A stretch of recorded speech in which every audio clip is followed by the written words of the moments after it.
We come from we share the same country before Yugoslavia. I'm from Kosovo. Oh. So I just want to ask you a question. You know, I didn't know this, that he's my colleague. How did the authoritarian communist regime that when you obviously you were being at your early stages in life in former Yugoslavia, how did that influence on your formation as an intellectual and your position today? And how did you escape from it as well, you know?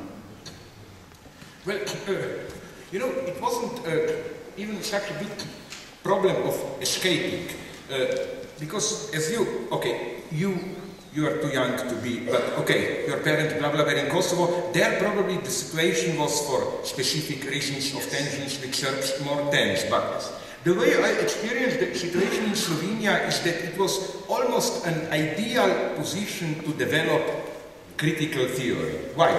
Because on the one hand, we were still, let's face it, in spite of all features which made life much more tolerable than in ordinary East European regimes, we were still in a communist regime. So cut the crap, it was the same party dictatorship and so on. Life was much better, I mean, like, I don't know, freedom of art, relative, freedom of theory, relative, freedom to travel the West, blah, blah, but it was. So we didn't have any illusions that even some Western idiots had, you know, oh, but isn't Yugoslav socialism something unique, a third way, and so on. It wasn't, no?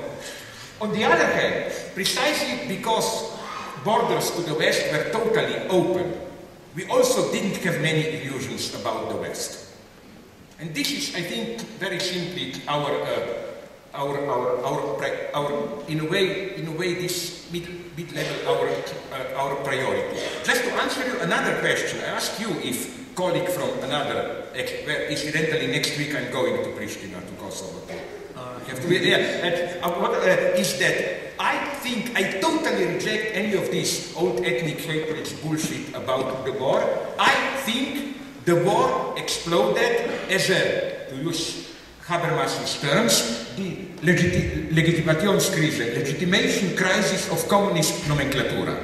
In the last decade, they lost any economic justification, whatever, so the only way for local nomenclaturas to justify their rule, legitimize them, was to reinvent themselves as protectors of local communist interests and so on and so on. This was, I think, Milosevic's genius. Milosevic's problem, I don't think he even really cared about the Serbs. His problem was how to legitimize nomenclatura staying in power. And that was his formula. And it's wonderful to read it. Did any of you see that BBC series, Fall of Yugoslavia?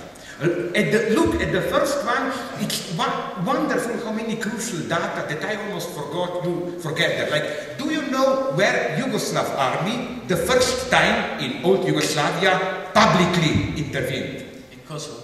No. Okay, maybe in smaller operations, but really, you remember when there were big, okay, maybe in Kosovo, I admit it, but in Serbia a little bit later. Do you remember in Serbia itself, there were big demonstrations against Milosevic itself. And there the army intervened, and then really intervened. Tanks were all around Belgrade. And then 1 week later, Milosevic's people made the decision, it's now clear, all his guys admitted that, to escalate war in Croatia. It was the direct answer of, you know, like, this is for me, again, forget about all those 1,000 years old struggles or whatever, up and down, no? The problem was still, and you see here, this is what really makes me sad. I think that, tragically, the civil war, or the war that we had, I don't like the term civil war because then this implies as if there were ethnic groups or nations fighting each other. People ask me, why are you pro-Bosnian? Aren't they the same as us? No, I tell them what happened to me recently. Half a year ago, I was in Sarajevo. When I approached by a car from the airport, I looked those mountains and asked the taxi driver, a Muslim, Bosnian, look, are these the mountains where Serb guns were hitting us? And this was an ordinary guy. And I was, my God, I wouldn't say almost started to cry, but one step towards, no? I was so glad when he said, what Serbs? These were Chetniks. Serbs were also, you know, he absolutely spontaneously rejected to take it as ethnic conflict. I mean, this is what I find admirable there. No?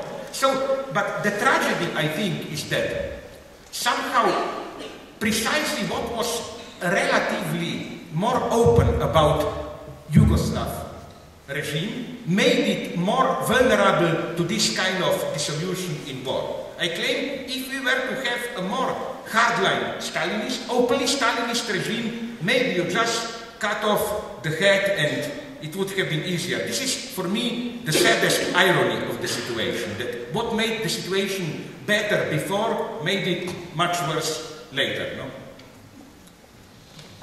Thank you very much, Slavoj.